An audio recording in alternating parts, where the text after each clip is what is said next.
Good morning, everybody. I thought this morning with the equinox, the spring equinox, only a little while away, we'd make a start on an equinox incense. First of all, because it'll give you a chance to gather your ingredients. And secondly, because if there's anything that you need to dry, for example, you can do that. Now, the equinox, the quarter festival, the spring equinox, when the hours of daylight and the hours of darkness are in balance, hence the word equinox, equal, is the quarter festival which puts us on the wheel of the year in the east. The element is air. The energies are ones of sunrise, rebirth, awakening, new growth, new beginnings, and all those kinds of ideas. It's also a time of fertility. As far as the story of the god and the goddess is concerned at the moment, they are young, they are attracted to one another, they are to become lovers, probably not until nearer to Beltane, but they are together, they are a couple. And so we have ideas of love, we have ideas of sexual attraction, the sap is beginning to rise, and we have the idea of beginnings of fertility. Fertility not only in terms of the god and goddess, of course, but in terms of ourselves, in terms of the earth reawakening. As I'm sitting here, I can actually look out of the kitchen window and I can see blossom on my neighbour's pear trees, and it's beginning to look very, very thick and luxuriant. So whereas we had the very first beginnings of stirrings at Imolc, now we have springtime beginning in earnest. I look out of my window and I can see that all the starlings have gone. They've been voraciously feeding on my my bird table all through the winter months. So many starlings on there that you couldn't possibly count, and they were knocking one another off, knocking the seed all over the place. They've gone, they've migrated. And it's left us with a pair of doves, we've got a pair of robins. Mr. Dove is getting particularly amorous. He's standing on our pergola and bobbing up and down to his female partner, and even though they've been hanging around together all winter, she's actually running away from him when he starts his bobbing up and down, so she's obviously not quite ready yet. I'm looking at the oak tree, the old oak tree, which those of you who know me and have been to ceremonies at our house will know there's an old, sadly dying oak tree in the back field. It's got a big knot hole in it, and it looks as if Mr. and Mrs. Bluetit are going to nest in it again this year. A pair, we did have a pair last year. I'm not sure whether the little ones actually fledged or whether they were, one of the parents was actually got before that happened, but they are nesting in there again this year, which is very, very nice to see. So it's all beginning to happen. The rising of the sap, fertility, and so on. It's a lovely, lovely time of year. And of course, the other thing I feel grateful for is with lockdown, we're able to walk regularly and we have the time to actually watch these things happening. So when we go on our regular walk, the snowdrops are giving way to yellow celandines, the daffodils in the hedgerow are beginning to bend their heads and the buds are becoming yellow prior to opening. So it's all happening, and we have the time and the leisure at the moment to notice it and to feel part of it and watch it happen, which is lovely. So I thought what we'd do, since the equinox, okay, it's an air festival, it lies in the east on the wheel of the year, in the direction of the east, and air. And air is all about inspiration. So the fertility that we talk about as regards the spring equinox is not simply physical fertility in terms of conception. It's also in terms of creativity and ideas. It's a time where those seeds that we've nurtured over the dark months are actually beginning to take shape, beginning to take root, beginning to come into bud and into blossom. And it's the active months of the year that will see us realise those projects that we've been nurturing through the dark months. So I'm taking as my inspiration for the creation of this equinoctial incense, I'm taking the element of air, the idea of love, the idea of fertility, but when I'm talking about fertility, I'm talking about fertility in the widest sense, not just sex and conception, because, you know, most of us don't really want to go down that route again. So the ingredients that I've pulled together, and there are lots of ingredients that are pertinent to those things: herbs of fertility, incenses, ruled by air. But what I've pulled together are the following. Now, frankincense is ruled by the sun, and its element is fire, but it also raises vibrations, it cleanses, it purifies, and it brings clarity. So I have no apologies for including frankincense. This is quite a resin-heavy recipe, actually. Benzoin is one of my favourites for its lovely sweet scent. It's ruled by the sun, and its element is air. It is about prosperity and success. So, but I see no reason not to, because after all, our ideas and our work, we want to be successful. So I'm including benzoin. I'm also including pine resin, because again, this is ruled by Mars and its element is air, and one of its properties is fertility. So I'm going to include some pine resin in this particular recipe. I'm including rose petals. Again, they're ruled by Venus and the element is water, but the property is love and luck and harmony and balance. So we're including some rose petals. Mistletoe is a herb that was supposedly very, very sacred to the Druids. I've got some dried here from the bunch that I bought at Yule, so that's ready to go. It's ruled by the sun, and its element is air. Air, obviously, because mistletoe doesn't grow in the earth. It grows in a tree, and it is in touch with the air only. And this is why it was always reckoned to be cut by the Druids with a golden sickle, although I think that's more of a myth than a reality. Gold will not cut very much, it's too soft. But the idea was that when it was cut from the tree, it was caught in a white sheet, and it was never allowed to touch the earth. So it's very much a plant of air, and it's all about fertility. The white berries were meant to represent the semen of the male, and so it's very much a plant of fertility. So I'm including some mistletoe. I also wanted to include a plant of the season. Now, I thought about gorse, because gorse is quite a good one. That's to do with love and fertility, but I'd have to do a bit of a scramble if I wanted to collect some gorse. So I thought what I'd do, and I'm obviously not going to put it in today, but I've got a daffodil here, which is past its best and on the way to drying. So I will be able to include some dried daffodil for some colour in my incense.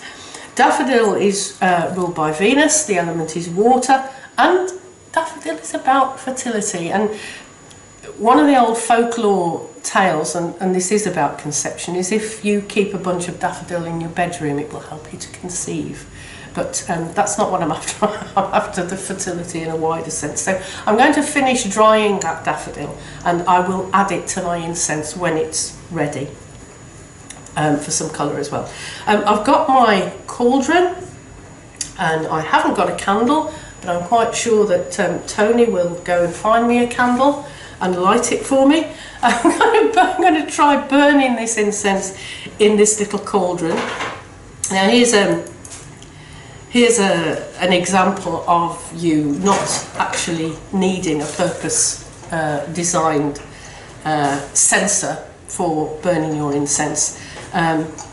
This is a cauldron that was gifted to me by a friend who'd been rummaging around the French brocante markets, and she brought me this back from France. It's only thin metal, it does get very hot, so I've actually got some sand obviously in the bottom to absorb the heat. And those of you who know me will know how fond I am of cauldrons and the candle, thank you Tony, the cauldron shape, it being in mythology a place where the dead go to be reborn. They go back to the womb of the mother to await rebirth, and so it's a place of change, alchemy, rebirth. So I thought although obviously you need to let your incense cure for a while, we're going to have a little go, and we're going to burn it in there today, just to see initially what it smells like. The other ingredient that I've got, and I'm including this purely out of intuition really, because I wanted to put a little bit of oil into the incense, and I wasn't sure which one to use. I didn't want to, lavender's got all the right correspondences, but I didn't want to use lavender again. So I thought, I meditated on it, and I came up with bergamot. Bergamot is ruled by Mercury, its element is air, and I'm burning it because if you think back to the blend we did shortly after Yule, it's an uplifting, refreshing, cheering kind of scent, which I think is appropriate probably for this time of year. So the oil I'm going to include in this blend is bergamot. There are lots of other things you could choose, but we're going to do bergamot pure, and this is purely out of my intuition. This is not burning very well, and it's a new one out of a new packet.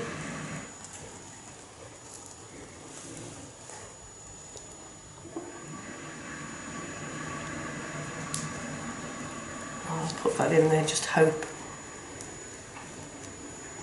it is actually going. Right. So I'll put that to one side for a moment. I've got my trusty pestle and mortar here, one of them. And we're going to start with, I've got my spoon, my incense spoon, and I'm going to start with 3 parts of frankincense. So that's 3 spoonfuls of frankincense.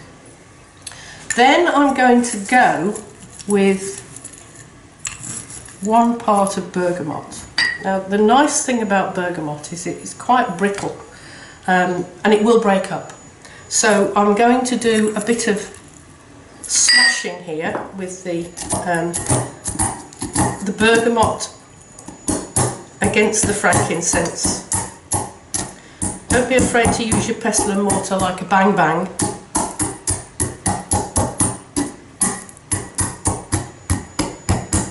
As our Cambodian cookery teacher used to call it, a bang bang.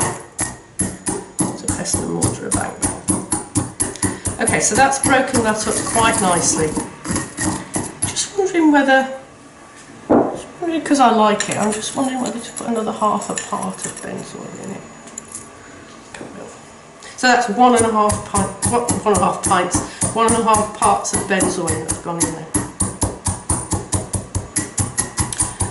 And then I think I'm just going to put half a half, I keep wanting to say pint, half a part of pine resin in there, and then we just switch that round, switch that. It is already quite, apart from 1 or 2 pieces, it's already quite powdery. Got a couple of pieces in there that I can do a bang bang on. There we are, there's our resins. Now as far as the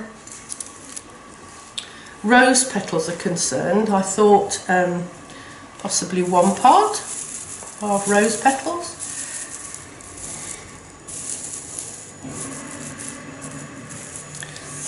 This is actually rose petals and buds, so we'll have a generous part of rose petals, I think, and give that a smooch round. Now the mistletoe will not break in a pestle and mortar, so you need to bring your other magical tool into play here, and that's your scissors. And you need to snip the mistletoe into small pieces. And I'm not going to measure it, I'm just going to put all of the mistletoe that I have pulled from my dried branch, just going to put all of it that I have here into the blend. You can put the stalk in if you want to as well.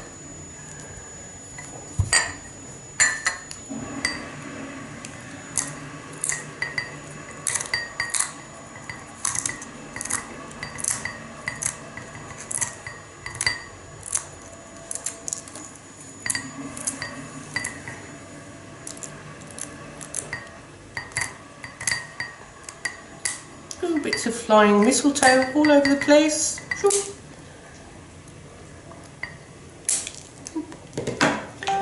Okay, got a bit more here. Shall I put that in?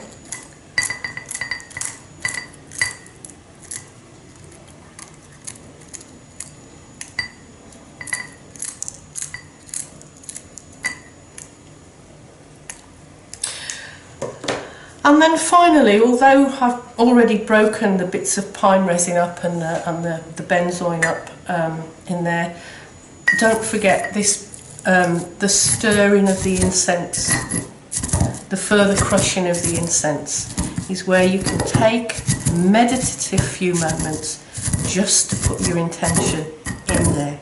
And what I'm going to think about is the fact that all of the things that I've planned to do over the winter months, in the dark months, actually come to a successful fruition. I'm going to envisage all of the plans that I've had coming to a successful fruition in the more active months.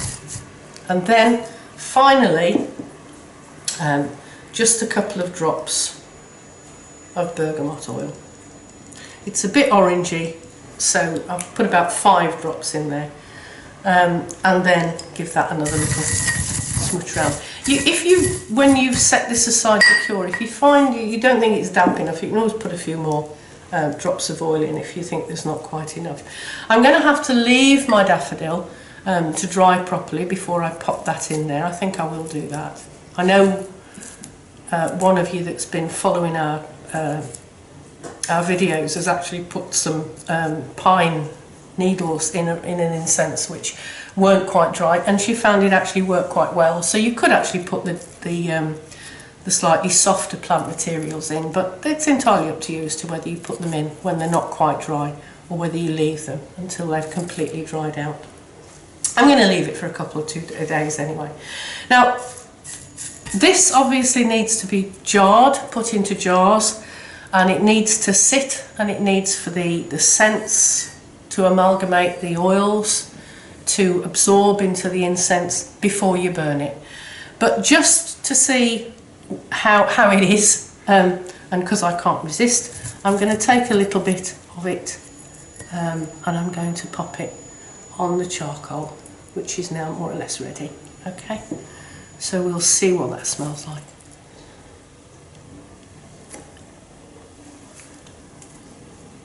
Here we are. Oh, that's nice. That's very nice. You can smell the benzoin. Smell the benzoin. Really, really nice. Even above the frankincense. I like that. Okay, anyway, whether you choose to do your own research or whether you want to follow that recipe is entirely up to you. I'll just go through it again. There was 3 parts of frankincense, using whatever part you choose. I use my incense spoon. 1.5 parts of benzoin. I haven't had a drink, honestly. A part of resin, a part of rose petals, a snipping of mistletoe, and 1 daffodil head. And then I think I put about 5 drops of bergamot oil in there. And it does smell very, very nice. So we'll leave it to that. And I'm anxiously watching my herb garden, because one of the things I'd like to do is take you on a tour one morning of the herb garden, the place where we grow all our herbs, but at the moment there's not very much happening. So I'm watching that anxiously until we're ready to take you on a tour of the herb garden. Okay, I'll be back next week. Thank you, bye.